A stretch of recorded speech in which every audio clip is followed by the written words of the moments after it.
অদম্য ইচ্ছা এবং কঠোর পরিশ্রমের দ্বারা যে সাফল্য আসা সম্ভব তা আবারও প্রমাণিত হলো এই কাটোয়ায়। কাটোয়ার আলমপুর উচ্চ বিদ্যালয়ের ছাত্র বিপ্লব ঘোষ। বাবা টোটো চালক, মা গৃহবধূ। ছোট থেকেই মেধাবী বিপ্লব।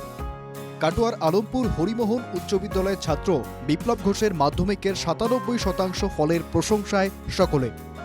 মাধ্যমিকে তার প্রাপ্ত নম্বর ৬৮৩।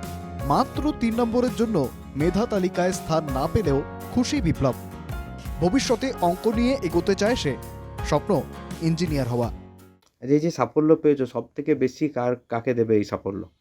প্রথমেই তো আমার মা বাবাকেই দেবো, তারপর আমাদের গৃহশিক্ষক এবং স্কুলের শিক্ষকদের তো দিতেই হবে। অভাব অনটনের সংসারেও বিপ্লবকে উজ্জ্বল ভবিষ্যতের দিকে ঠেলতে মরিয়া তার বাবা। এবং টোটো চালিয়ে যতটা পেরেছি ক্ষমতার মধ্যে ততটাই আমি করেছি। এবার আপনাদের সহযোগিতা পেয়ে যদি ছেলেটাকে আর একটু ইয়েতে আসে তাহলে আমি আরও ভালো খুশি হব।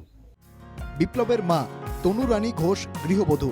ছেলেকে সবসময় পড়াশোনার উৎসাহ দিয়ে এসেছেন। বিপ্লবের ভাইও রয়েছে।